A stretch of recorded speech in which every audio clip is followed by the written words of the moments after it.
नमस्कार किसान भाइयों और बहनों। भारतीय सरसों अनुसंधान संस्थान सेवर भरतपुर और डीडी किसान के सहयोग से हम आपके लिए लेकर आए हैं सरसों कृषि पाठशाला की तीसरी कड़ी। पिछली कड़ियों में हमने बात की थी खेत की तैयारी, बीजों का चयन, बीजोपचार, बुआई जैसे विषयों पर। अब फसल में आने वाले समय में लगने वाला है कोहरा, पाला और रोग और कीटों से बचाव। इस विषय पर संस्थान की क्या संस्तुतियां हैं, आइए जानते हैं संस्थान के निदेशक डॉक्टर विजयवीर सिंह से। किसान भाइयों नमस्कार। अभी हम यहाँ भारतीय सरसों अनुसंधान संस्थान भरतपुर में हैं। आप लोग देख रहे हैं कि जो सरसों की फसल की स्थिति बहुत अच्छी है इस समय, और जो मौसम की अनुकूलता है वो भी सरसों के अनुकूल ही है। तो इसमें सबसे जो बड़ी बात है कि अभी जो सरसों की जो अवधि है करीब 60-70 दिन की, कई जगह ज़्यादा भी है, तो वहाँ एक पहली सिंचाई की आवश्यकता होगी, तो उसको पूर्ण कर लें। दूसरा ये है कि अब यहाँ से आगे इसमें जो कुछ समस्याएं आती हैं कि जैसे विभिन्न रोगों का प्रकोप होता है, विभिन्न कीड़ों का प्रकोप होता है, जिसमें मुख्य रूप से जैसे तना गलन की समस्या है, या आपके काला धब्बा है, या सफ़ेद रोली की समस्या है, और थोड़े दिन बाद जैसे चेपा की समस्या है, वो सब आएंगी। तो उनके लिए जो हमारे वैज्ञानिक संस्तुति करते हैं उसका आप उसको पालन करें, और जो भी उनको आप जैसे पेस्टिसाइड, इंसेक्टिसाइड की जो संस्तुति देते हैं उसको पूरी तरह से करें।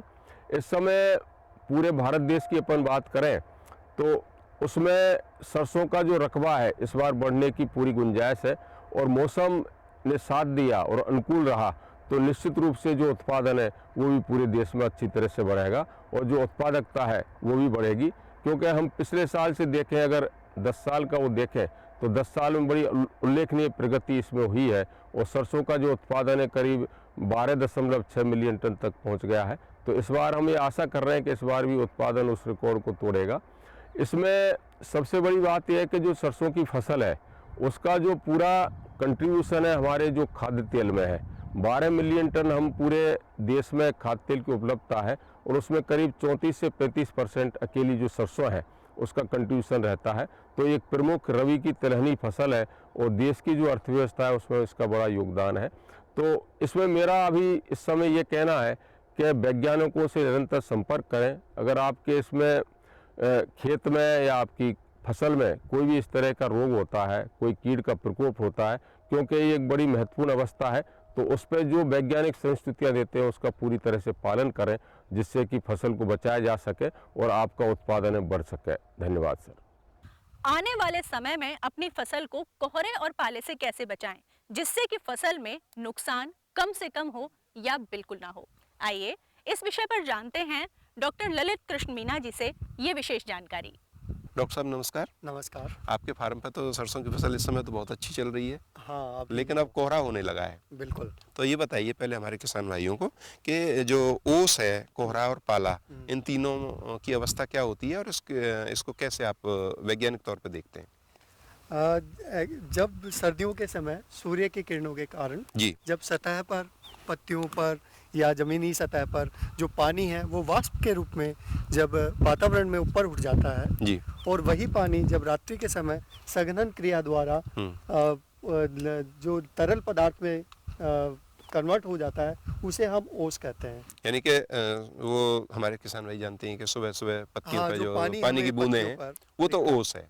तो ओस जनरली हमें सभी पेड़ पौधों पर या हमारी फसलों की पत्तियों पर हमें देखने को मिलती है, और सबसे ज़्यादा ओस उन पत्तियों पर ठहरती है जो जिन फसलों की पत्तियां रोएदार रहती है। जी, तो सरसों इसमें तो प्रमुख है, सरसों की पत्तियों पे तो ओस रहती है, लेकिन ये तो पैदावार को बढ़ाने में मदद ही करती है। हाँ, ओस से फसल को नुकसान नहीं है जी, परंतु जब तापमान ज़्यादा कम हो जाता है, जैसे कि 10-12 डिग्री सेल्सियस हो जाएगा, तब क्या होता है कि जो हवा में मौजूद जो मिट्टी के कण हैं उनके ऊपर ये जो वाष्प उपस्थित होती है जो वातावरण में, वो एक मोटी परत बना लेती है जी, जिसके कारण क्या है कि वातावरण में दृश्यता कम हो जाती है, और उसे ही हम कोहरा कहते हैं।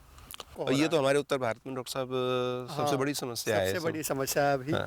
और इसके बाद में जो हम देखते हैं कि जब और तापमान गिर जाता है, जो कि हिमांक बिंदु से कम हो जाता है, तब जो मौजूद जल है जी। वो द्रव फॉर्म से वो सॉलिड फॉर्म में कन्वर्ट हो जाता है, वो ठोस उसमें फॉर्म में, तो वो एक बर्फ़ के रूप में कन्वर्ट हो जाता है और उसे हम पाला गिरना कहते हैं। ये हमने जाना कि क्या प्रक्रिया होती है ओस की और कोहरे की और पाले की, लेकिन अब ये है कि पाला नुकसानदायक डॉक्टर साहब ज़्यादा है, बिल्कुल, पाला तो नुकसानदायक ज़्यादा है। इससे बचाव फिर कैसे होगा? हाँ, पहले तो हम ये जान लेते हैं कि पाले से, जैसे कि मैंने बताया कि फसल झुलसी हुई दिखती है, इसके अलावा क्या होता है कि जो फसल की पत्तियां हैं वो झुलस जाती है और जो फूल है वो भी झड़ते हैं इससे।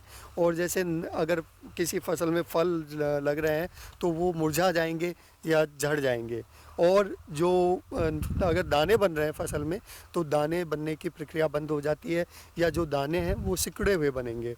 और उसके अलावा भी है ना, दाने की जो क्वालिटी है, दाने पतले बनेंगे और जो उसकी हम ये कह सकते हैं कि निष्कर्ष रूप में कि उससे फसल की उपज और क्वालिटी दोनों पर प्रभाव पड़ता है पाले की वजह से जी। और जैसा कि आपने पूछा कि इससे हम बचाव कैसे कर सकते हैं, तो सबसे पहले हम ये कोशिश करें कि जैसे कि हम पाले के लिए एक स्थायी उपाय सोचें जी। तो स्थायी उपाय का मतलब है कि जो हमारी खेत है, खेत की मेड़ की उत्तर और पश्चिम दिशा में हम बड़े पेड़ लगाएं, जैसे कि नीम हुआ, अरडू हुआ, खेजड़ी हुआ या फिर सहजन हुआ, इस तरीके के पेड़ हम उनकी मेड़ ये पर लॉन्ग टर्म मतलब लंबे समय का, हर साल आपके खेत पर जो स्थायी उपाय है हमारा जी ये। जी। इससे क्या होगा कि जो सीधी हवा जो उत्तर और पश्चिम दिशा से जो ठंडी हवा आएगी वो हमारी फसल को इतना नुकसान नहीं करेगी। जी। दूसरा जो उपाय है हमारा कि हम फसल में एक हल्की सिंचाई दे सकते हैं, जिससे कि क्या है कि ज़मीन का तापमान वो एकदम कम नहीं होगा और उसमें गर्माहट बनी रहेगी, उससे भी पाले का प्रभाव कम ये पड़ेगा। सबसे प्रभावी एक तरीका है जो हाँ, किसान भाई ज़्यादातर इसको अपना रहे प्रभावी हैं। तरीका है। जी। इसके अलावा जैसे हम कुछ केमिकल्स है जिनका स्प्रे भी कर सकते हैं। तो जो हमारा सबसे पहला केमिकल है जिसका हम स्प्रे कर सकते हैं वो हम ले सकते हैं कि गंधक का हम उपयोग कर सकते हैं। तो जैसे कि 2 ग्राम प्रति लीटर के हिसाब से हम गंधक का घोल बनाकर और फसल में तो ये गंधक डॉक्टर साहब कृषि कार्य के लिए अलग आता है या कोई बाजार में कोई भी गंधक 2 ग्राम जो आपने जिक्र किया है ये? गंधक बाजार में किसी भी दुकान पर आपको मिल जाएगा आसानी से, जो खाद बीज और केमिकल्स की दुकान है। तो सामान्य जो गंधक है हाँ, उसका सामान्य गंधक। 1 लीटर पानी में 2 ग्राम गंधक 2 ग्राम। और वो कितने लीटर टोटल 1 हेक्टेयर के लिए या हम कहें 2.5 एकड़ जमीन के लिए चाहिएगा? जैसे अब उसको हम इस तरीके से स्प्रे करेंगे कि वो जो हमारी फसल है वो भीग जाए प्रॉपर। अच्छा। हाँ, इस हिसाब से हम तो गंधक से मतलब फसल को गर्मी मिलती है और वो जम नहीं पाता मतलब ये हाँ, उससे क्या है कि जो हमारी जो फसल की कोशिकाएं हैं उनका तापमान एकदम गिरता नहीं है। तो ये गंधक का फायदा है। गंधक मिलती भी है बाजार में भी, बिल्कुल तो मिलती है। 1 लीटर पानी में 2 ग्राम गंधक हाँ। और उस हिसाब से छिड़काव करना है उस हिसाब से कि छिड़काव करना है। आपका पौधा पूरा जो है ना थोड़ा हाँ, भीग जाए। ऐसा नहीं होगा हाँ। थोड़ा थोड़ा ऊपर से हो गया तो नीचे असर आएगा, नीचे वो असर भीगना चाहिए। भीगना चाहिए। लेकिन फसल बड़ी हो जाती है तो किसानों को थोड़ी परेशानी नहीं आएगी इसमें? स्प्रे करने में परेशान थोड़ा सा रहता है, लेकिन जैसे कि इसके लिए हमारे कई तरीके के स्प्रेयर आ गए। जेट स्प्रेयर आ गए, जी। उन सब का उपयोग आप कर सकते हैं। ओके। हाँ, ड्रोन्स तो आजकल ड्रोन्स आ रहे गए, हैं जी। जिससे आप खेत के बाहर से ही उनका उपयोग करके और फसल में इसका स्प्रे कर सकते हैं। स्प्रे का दूसरा उपाय कौन सा? दूसरा जो केमिकल हम यूज़ करते हैं जैसे कि यूरिया का 2% का घोल बनाकर हम उसका भी उपयोग कर सकते हैं। उससे क्या है कि कोशिकाओं का तापमान, सामान्य यूरिया सामान्य उसका 2% का घोल बना सकते हैं और उसका स्प्रे करेंगे तो उससे क्या है कि हमारी जो कोशिकाएं हैं उनका तापमान वो कम नहीं होता और उससे भी पाले के प्रभाव से फसल बच जाती है। तो डॉक्टर साहब ये 2% यूरिया का घोल हम कितने पानी में कितना यूरिया लेके बना पाएंगे? लगभग 2 kg के लिए हमें 2 kg यूरिया हम 100 लीटर पानी में अगर बनाएं तो इसके लिए हम थोड़ा जैसे कि हम 5-10 लीटर पानी लेकर उसमें 2 kg का घोल बनाकर फिर उसमें हम उसका वॉल्यूम बढ़ा लेंगे, तो उससे भी हम उसको भी हम उपयोग में ले सकते हैं। और इसके लिए नोजल कौन सा इस्तेमाल करेंगे? नोजल इसके लिए जैसे कि वो हवा पे निर्भर करता है कि अगर हवा का तेज़ चल रही है उस समय, और आपको स्प्रे का ये ध्यान रखना है कि आप स्प्रे दोपहर बाद ज़्यादा इफ़ेक्टिव रहता है, कि अगर आप दोपहर बाद स्प्रे करेंगे तो वो ज़्यादा कारगर रहेगा। और अगर उस समय हवा नहीं चले, वो देखना चाहिए कि हवा की डायरेक्शन क्या है, उस हिसाब से हम नोज़ल को साइज़ को कम ज़्यादा कर लेंगे। अगर हवा तेज़ है ये तो हमें रुक जाना चाहिए, स्प्रे थोड़ा रुक के करें, और अगर हल्की हवा है तो उस हिसाब से हम ज़्यादा जो हम कहते हैं जेट स्प्रेयर हम यूज़ करें अगर हल्की हवा है, और अगर हवा बिल्कुल नहीं है तो हम थोड़ा सा ब्रॉड स्प्रेयर यूज़ कर सकते हैं। डॉक्टर साहब, जो थायोरिया बताते हैं कि वो भी प्रभावी होता है, तो सरसों में थायोरिया का प्रयोग करके ओस, पाले या कोहरा से बचाव किया जा सकता है? बिल्कुल, थायो यूरिया का स्प्रे वो भी बहुत प्रभावी है सरसों की फसल के लिए, क्योंकि थायो यूरिया में क्या है कि 42% तो सल्फर होता है और 36% नाइट्रोजन होता है। जी। वो और इसका हम लगभग 1 लीटर में आधा ग्राम का घोल बनाकर हम जी। इसका उपयोग ले सकते हैं। और हमें थायो यूरिया का स्प्रे में कुछ चीज़ों का ध्यान रखना है, जी। जैसे कि हम थायो यूरिया का स्प्रे हम 2 अवस्थाओं पे कर सकते हैं सरसों जी। की फसल में, कि जब फूल लगने शुरू हुए हों, फूल आने शुरू हुए हों, और जो कि 40-45 दिन पर होता है, और दूसरी अवस्था है जब फलियां बननी शुरू हुई हो, जो कि 70-75 दिन तो पर। जैसे अभी जो अवस्था है हाँ और कोहरा अब बन रहा है, हाँ तो ऐसे में थायोरिया का हाँ, इस्तेमाल ऐसे किया? में अगर हम इस्तेमाल करेंगे तो कम जो इसका प्रभाव कम से कम 10-15 दिन तक हम फसल को पाले के प्रभाव से बचा सकते हैं। और जनवरी में जैसे बहुत ठंड पड़ती है तब भी एक दोबारा तब से भी हाँ, रिपीट कर सकते हैं इसको? तब भी दोबारा से हम इसका स्प्रे कर सकते हैं, और इसको दोपहर बाद ही करें जैसे कि हमने बात की कि, और इसके स्प्रे के दौरान हम है ना लगभग 2 लीटर में 1 ml टीनोपोलिन जो आती है उसका भी सॉल्यूशन इसमें मिला लें, जिससे ये ज़्यादा कारगर होता है। ये तो इसलिए थाई यूरिया का कि जो हम कहते हैं कि सरसों में उपयोगी है पाले के प्रभाव को कम करने के लिए भी।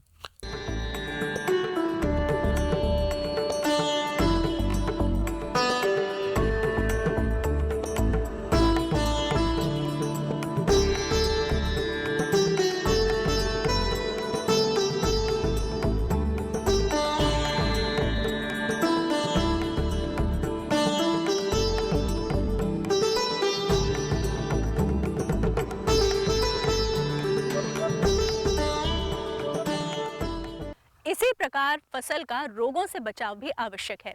इस विषय पर विस्तार से जानकारी देने के लिए हमारे साथ हैं संस्थान के प्रधान वैज्ञानिक डॉक्टर प्रभुदयाल मीणा। सर, हमें अभी जो फसल में रोग लगने वाले हैं उसके विषय में कुछ जानकारी दें।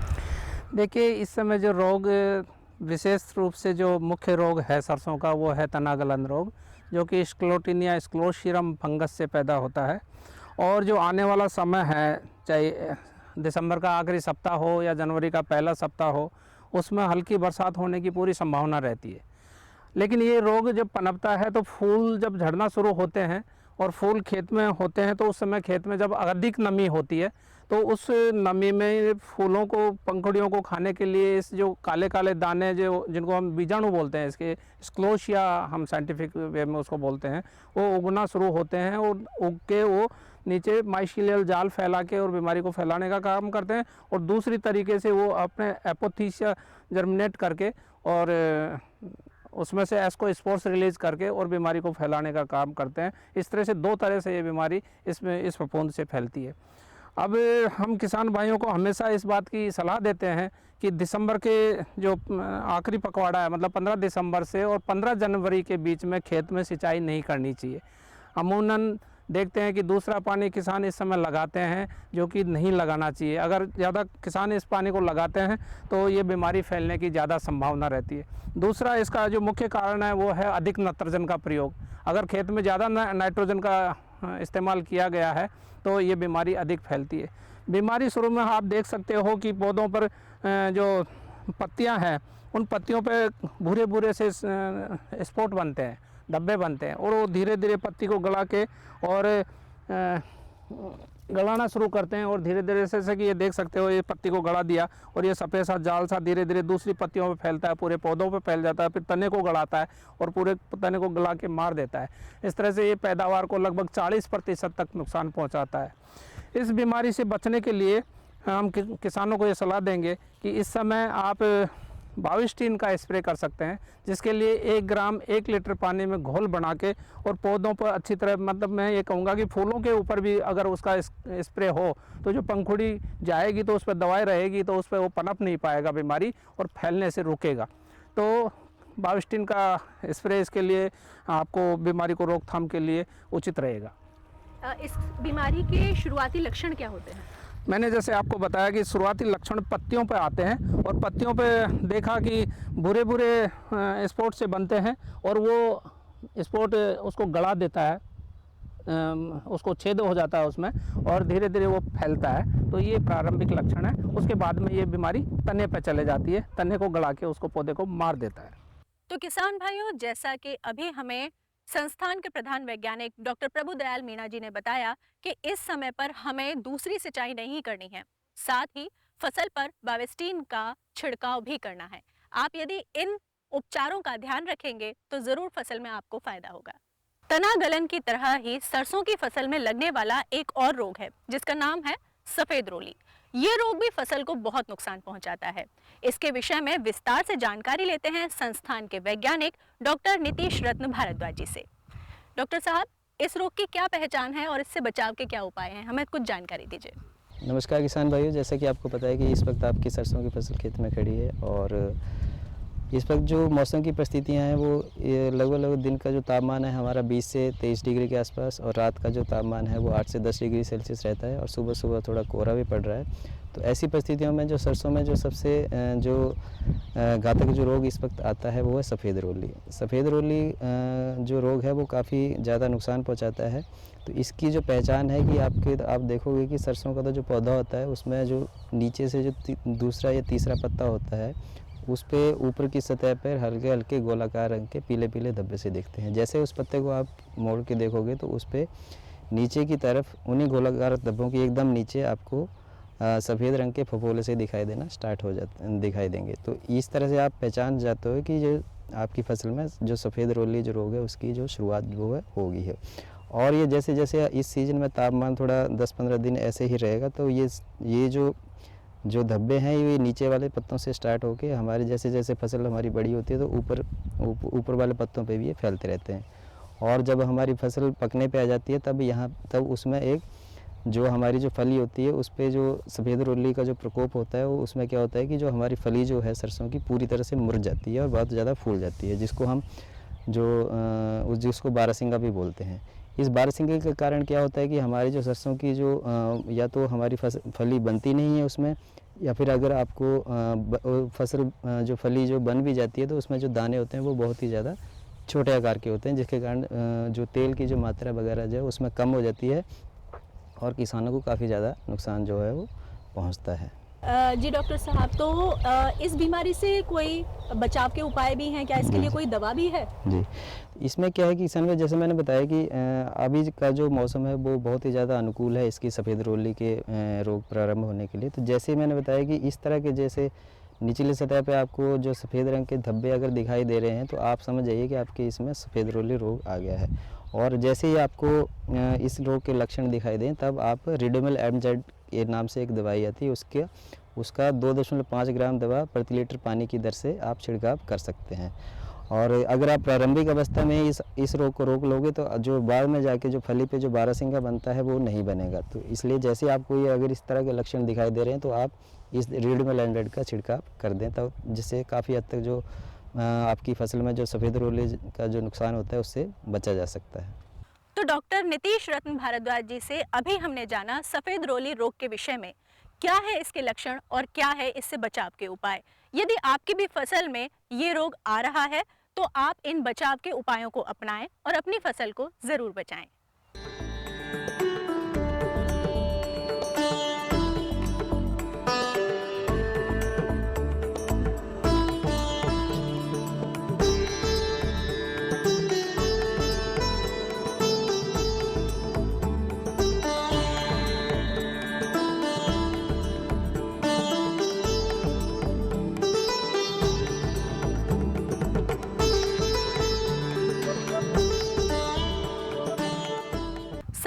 फसल में कीटों से बचाव भी बेहद आवश्यक है। इस समय प्रमुख कीट होता है चैपा। कैसे बचा जाए इससे और क्या होने चाहिए हमारे कदम, आइए लेते हैं जानकारी। सरसों का एक प्रमुख कीट है चेपा, और जब ये आता है तो बहुत नुकसान करता है। उसकी वजह से कई ऐसी स्थिति पैदा होती है कि उत्पादकता जो है ना काफ़ी गिर जाती है।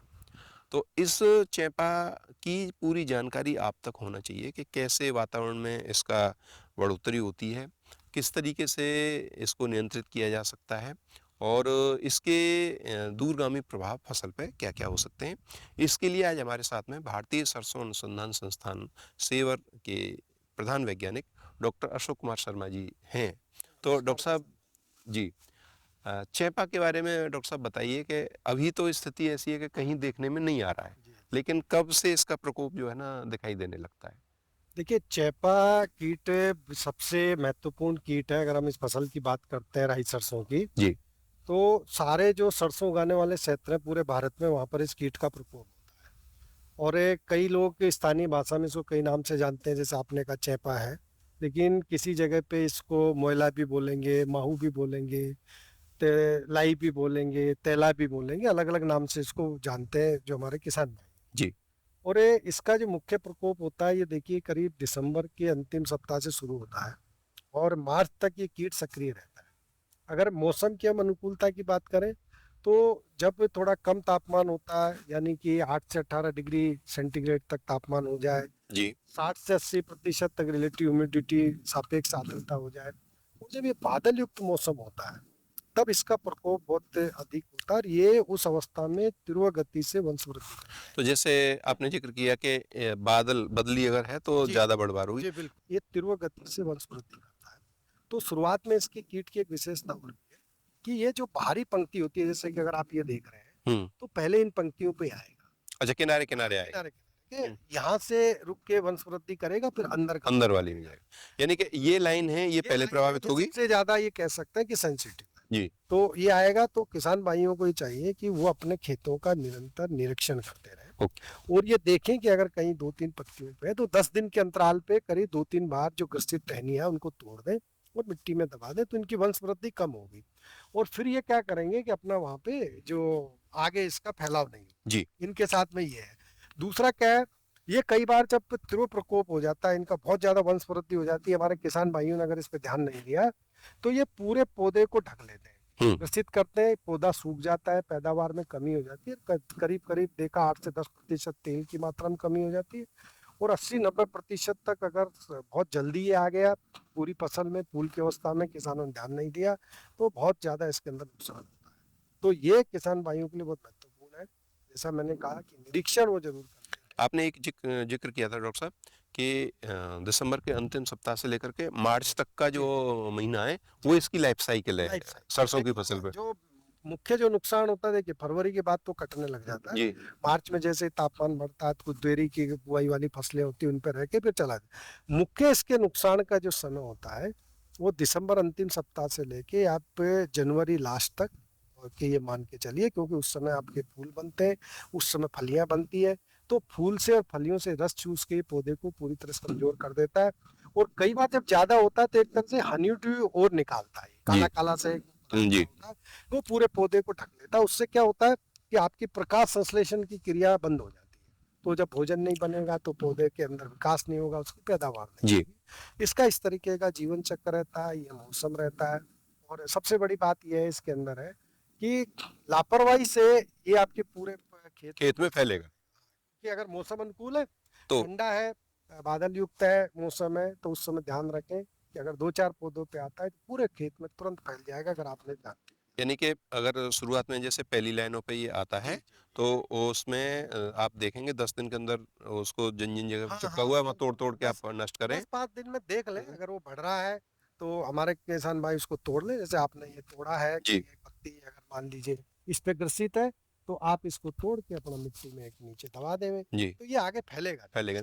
अगर फैल जाता है तो कुछ केमिकल। हाँ, अब इसमें देखिए 2-3 चीजें। पहले तो चूंकि मैंने ये कहा कि भाई जो चेपा है वो इस सरसों का मुख्य कीट है, और ये मान के चलिए कि वो कम और ज्यादा में हर बार आता ही आता है, क्योंकि मौसम हमारा इस उत्तर भारत में इस तरीके का रहता है। कुछ राज्य ऐसे हो सकता है वह मौसम आ जाए तो मौसम सही हो तो वहाँ नहीं आए। तो एक तो किसान भाई को ध्यान रखना चाहिए कि हमने अपने अनुसंधानों में पाया अगर आप समय से बुआई करते हैं तो आप इस चेपा के प्रकोप से थोड़ा बच सकते हैं। कि अगर आपका समय पे बुआई करेंगे यानी कि 15 अक्टूबर के पहले पहले तक है तो आपका ये फूल की अवस्था, जब ये चेपा का प्रकोप होने लगता है तो फूल की अवस्था चली जाती है, फली की अवस्था पे आ जाता है, तो उस समय कम आकर्षित करता है। दूसरा क्या है, एक किसान भाई ये गलती करते हैं कि नत्रजन की मात्रा का बहुत प्रयोग करते हैं। तो नत्रजन से क्या होता है, पौधे में एक तरह से जो नत्रजन की मात्रा बढ़ती है उससे सुग्राही हो जाता है, यानी कि अट्रैक्ट करता है चेपा उसको। यानी कि फसल थोड़ी सी ना ऐसी रहती है मांसल और होती है तो निकलता है तो उसके अंदर से रस रस होती है। तो ये एक ध्यान रखें, संतुलित मात्रा में इसका प्रयोग करें। दूसरा मैंने कहा खेतों का निरीक्षण करें, अगर ये आता है तो तोड़ के नष्ट कर देवे। जी। और जब आप ये देखें कि करीब प्रति पौधा 20 से 25 आपका अगर वो है चेपा मान लीजिए, और करीब आप देखते अपने खेत का निरीक्षण करके कि 10-15% पौधे अगर आपके ग्रसित हो गए तब आप छिड़काव पे ध्यान दें।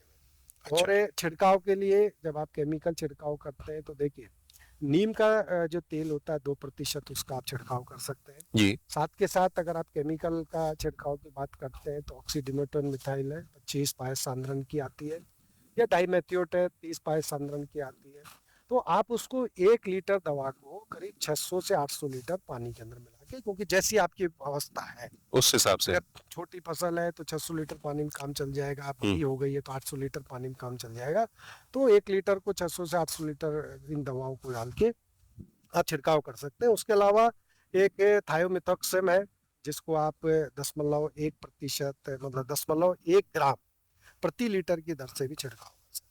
अच्छा। तो ये बहुत प्रभावी छिड़काव रहेंगे, लेकिन ये तभी करें जब बहुत ज्यादा उसमें उसका आपने एक पैमाना ये बताया था कि एक पौधे पे 25 से 30 चेपा है और कुल 15-20% पॉपुलेशन पे ये जब करें आप उसके तो लिए। तब जाकर के केमिकल अच्छा, करना है। दूसरा है कि ध्यान रखें हमारे किसान भाइयों की आप करीब दोपहर के बाद ही इस पे छिड़काव करें दवाइयों का, क्योंकि हमारी मधुमक्खियां भी इनके ऊपर पनपती है, तो वो दोपहर के बाद मधुमक्खियों की क्रियाएं कम हो जाती है, तो वो एक चीज का ध्यान रखें।